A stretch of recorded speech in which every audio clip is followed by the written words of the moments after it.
जय श्री हरि।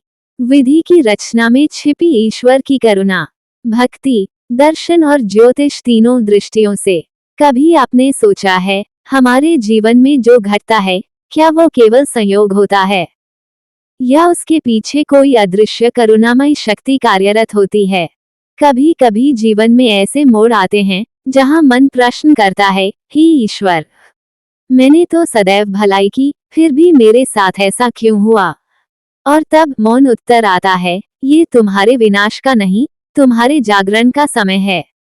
कथा आरंभ। महाभारत का युद्ध समाप्त हो चुका था। कुरुक्षेत्र की भूमि अब शांति में डूबी थी, पर भीतर से युधिष्ठिर व्याकुल थे। राज्य उनके हाथ में था, पर मन में प्रश्नों का तूफान चल रहा था। वह श्री कृष्ण के चरणों में आकर बोले, प्रभु, धर्म का साथ दिया, न्याय का साथ दिया, फिर भी इतना रक्तपात क्यों?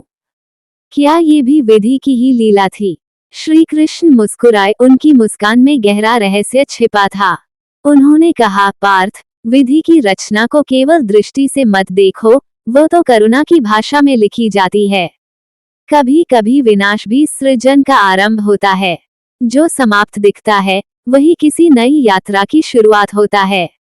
युधिष्ठिर ने कहा, प्रभु, तब क्या ये दुख भी आवश्यक था? कृष्ण बोले, हाँ, क्योंकि बिना पीड़ा के आत्मा में नम्रता नहीं आती, और बिना नम्रता के भक्ति नहीं जन्मती।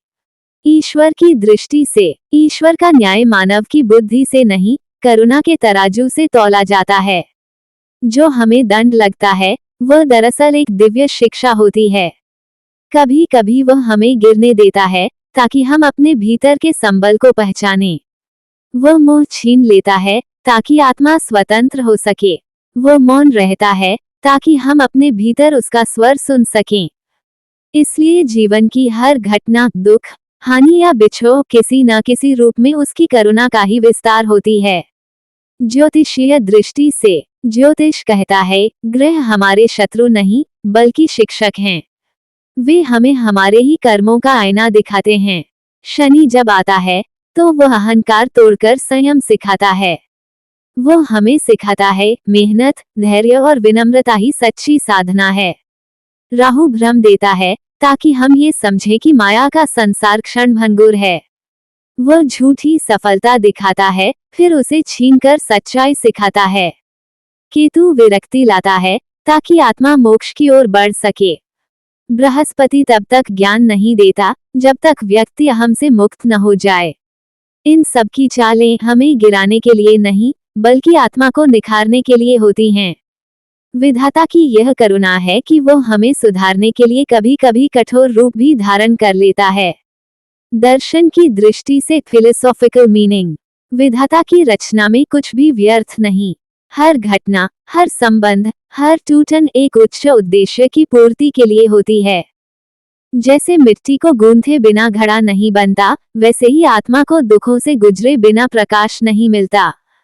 ईश्वर हमें नहीं तोड़ता, वो हमें आकार देता है, ताकि हम वही बन सके जो बनने के लिए हम जन्मे हैं। जब व्यक्ति यह समझ लेता है कि जो हुआ वही आवश्यक था, और जो नहीं हुआ वह भी ईश्वर की इच्छा थी, तब उसके भीतर शांति उतर आती है। वो फिर परिस्थितियों से नहीं, स्वयं के भीतर से जीना शुरू करता है। और यही सच्ची मुक्ति, लिबरेशन है।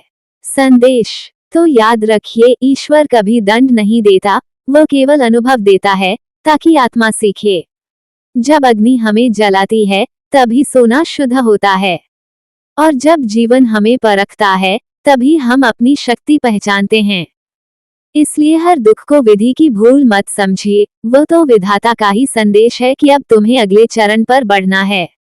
कभी कभी वह हमें तोड़ता है, ताकि हम भीतर के ईश्वर को देख सकें। वो हमें अकेला करता है, ताकि हम जान सके कि वो कभी अकेला नहीं छोड़ता। तो विधाता की रचना में कहीं भी अन्याय नहीं। जो हमें दिखाई देता है, वो केवल बाहर का खेल है, पर भीतर करुणा की गहराई है। जो इस रहस्य को जान लेता है, वह हर दुख में भी ईश्वर का हाथ देखता है, हर आंसू में भी प्रेम का स्पर्श महसूस करता है। जय श्री कृष्ण। मिलते हैं अगली दिव्य कथा में, जहां जानेंगे क्यों ईश्वर मौन रहकर भी उत्तर दे देता है, और उसका मौन ही सबसे बड़ा आशीर्वाद होता है। जय श्री हरि।